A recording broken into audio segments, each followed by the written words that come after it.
if you're coming from the JavaScript land like me, threading doesn't really make that much sense because JavaScript is a single threaded language, yet it somehow allows you to handle stuff like user input. It has this thing called the event loop, which allows you to run things asynchronously so that if I press a button to load a file, the entire application does not freeze up. In a language like C++, that's not how it works. If you want to create an application like a video game that handles user input, you're pretty much going to have to use threads. Learning threads is a really complex topic and there's infinite subtopics within it. Like for example, how do you debug code in threads? Why does a thread crash if you don't wait for it to finish? What happens if you try to change the same data with multiple threads? Multi-threading is a very complex topic and I wanted to go over all of those topics, but obviously if I made a video on all of those combined, it would be like 10 hours long. So in this video, I kind of wanted to just go over the basics of threading, like how do you create a thread and how do you use it?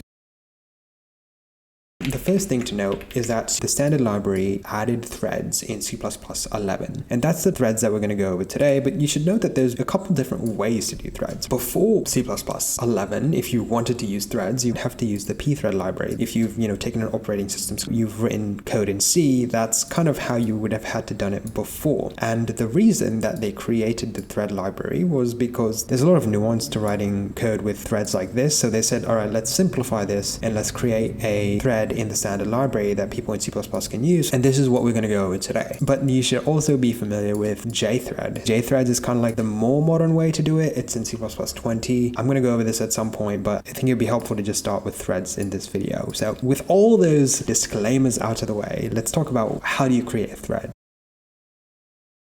In C++, if you want to create a thread, the first thing you want to do is obviously include the thread library. And then inside of int main, you could do std thread like this, t1, which is the variable name, and then pass in a function like print hello. What this ends up doing is it spawns a different thread that is separate from the main thread. It can share data with the main thread, but in this situation, we're just printing hello, so we're not really worrying about that. The next thing you should know is that when you create a thread, you also want to make sure that you join it at the end. A join on a thread is essentially telling C++ before you close the main program, just make sure that you've waited for the thread to finish. Now, if you don't do this, the program's going to crash. And essentially, you're going to print out both this cout as well as hello from thread. Let's just see that in action real quick. So I'm going to do a make run, and there you go. You've got in main and hello from thread. So this is how you create a simple thread in C++.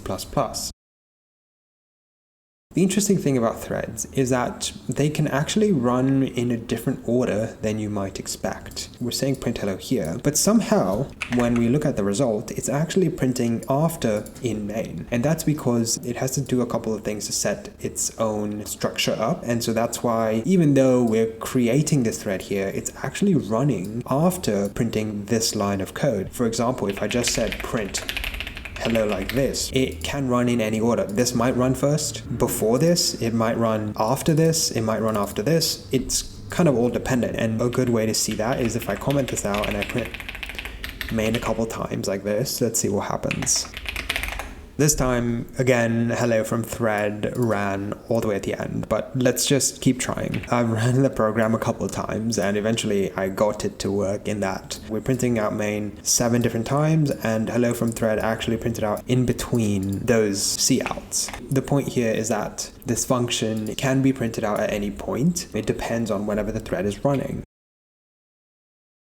If you, for example, join like this, then it will always print before all of these print statements. And the reason is that t1.join is like saying, just wait until the thread finishes. So when we put it all the way at the bottom here, the thread may or may not run sometime in here. But if we put it at the top like so, then this thread will have to finish running by the execution of this line of code. So let's see that in action. So I did a make run and I'm going to /main, and you're going to see that every single time now the hello from thread is always running first, and that's because we've set t1.join all the way at the top.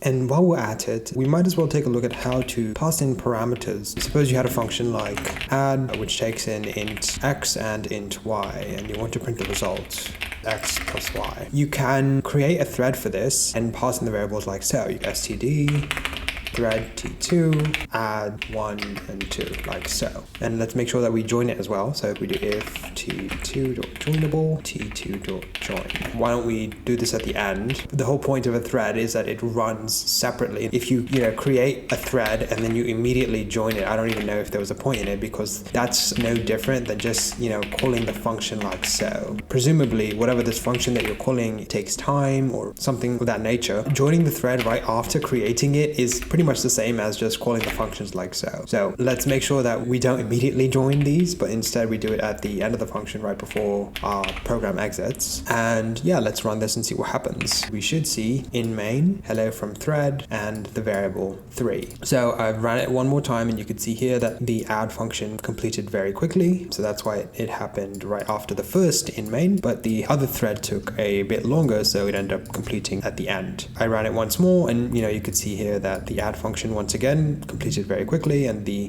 thread which just does a print, it also completed long before main completed. The last thing to note is that there's another operation that you can do. Is called t1.detach. I actually don't really want to talk about it because it turns out it's not even a good practice to do. It allows the thread to detach itself from the main process so it can finish any time after main has completed. Even if main is done running, it can run. But in many cases, this ends up being a code smell because oftentimes you don't want to do something like that. And yeah, that's all I want to talk about in this video. If you've made it this far, hit the like button and consider subscribing for more C++ deep dives just like this. And if you want to sponsor the channel, just send me an email. Thanks for watching, and I'll catch you guys next time.